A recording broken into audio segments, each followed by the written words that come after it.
What is up YouTube, and welcome to this come true breakdown, a recap, review and ending explained.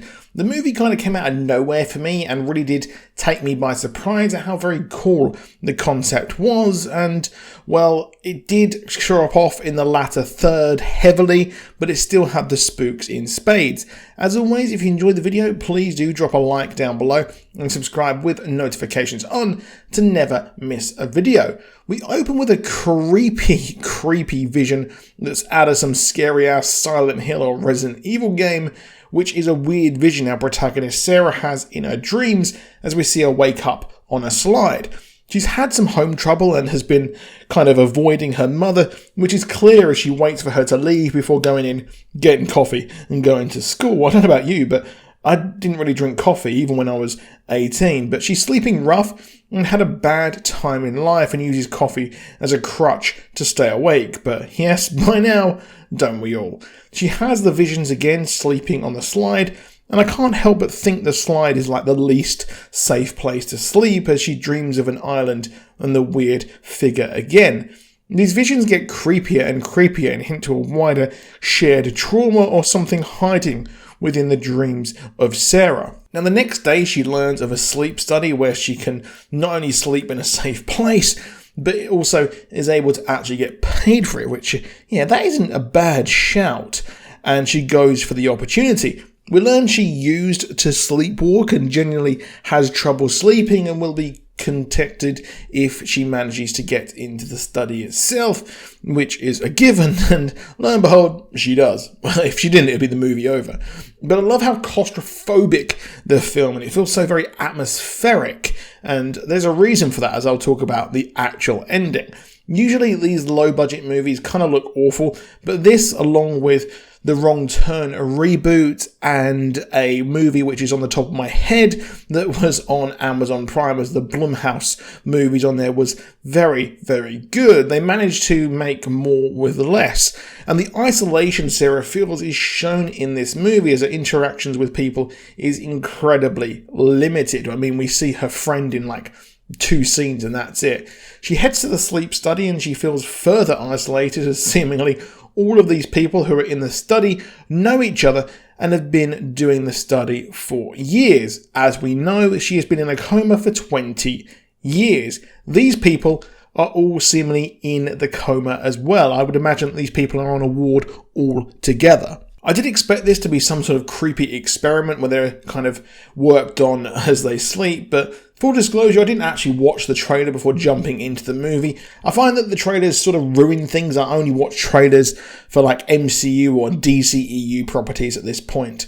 She's been given a really creepy sleep suit, something that looks like it's out of Logan's Run or some low-budget British TV sci-fi show. The suit is to show how she sleeps, but well, it seems very advanced for what it is. She has a normal interview after with the doctors and it all seems fine as she studies under a bridge and ignores her mother. The phone is incredibly important as it seems to be that is the thing that allows her to reach the outside world. She ignores the phone calls. Of course, her mother is probably there at her bedside while she's in a coma going, "Hey, can you wake up or something?" That's me paraphrasing. However, it becomes clear that the results of the sleep are very, very weird and unlike anything they have seen so far as they are shown to the head of the study. However, the next night, the only other woman is not in the study, showing signs of people dropping out.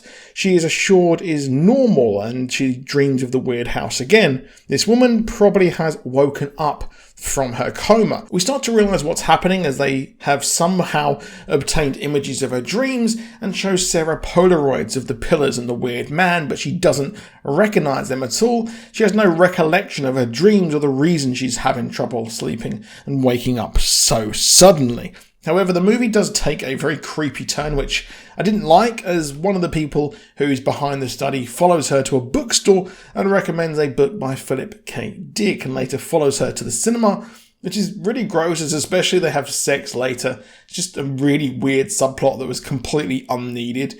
Her mate roasts her, trying to get her to talk to him, and she goes back to the study. She doesn't know he's in the study, but she has a panic attack later when seeing the images and senses something is sus as she sees the guy who is following her.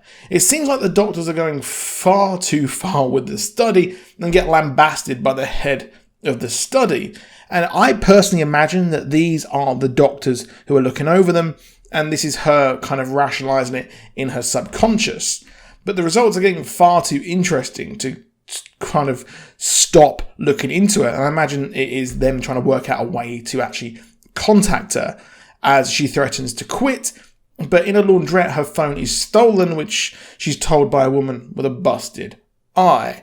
Now, yes, much like what happens to her later in the movie, I think this might be just a coincidence, but considering we know now that she's in a coma and the phone is integral to her subconscious, rationalising people trying to get through to her, well, it seems like it possibly might be her subconscious trying to take that away from her. Now, she had a history of sleepwalking as well, as at the end the phone was found far away where she's going into her dreams, and it's a very interesting way there. But she goes back to the stalker Dr. Jeremy and blackmails him into finding what the study is about. He relents as long as he says that she stays part of the study and tells her how they are looking at the dreams. Scientists have worked out a way to process dreams into video, and she actually sees the other people's dreams. She continues but has another episode and screams at the people running the study and asking what they saw, causing her to have a panic attack.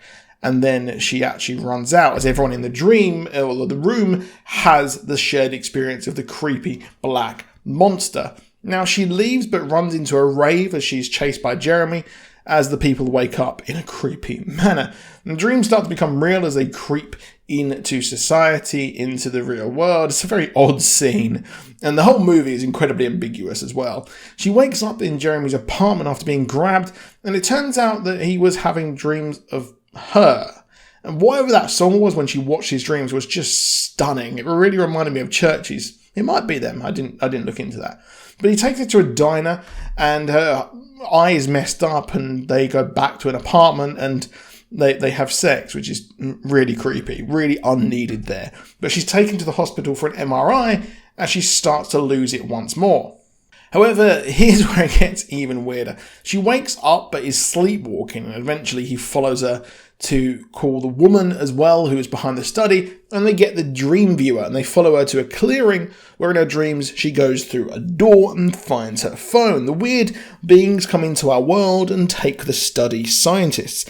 However, it gets even weirder as she wakes up and is covered in black stuff with fangs, seemingly killed some people, and her phone has a message saying that people have found a way to contact her, and she's been in a coma for 20 years. What the heck?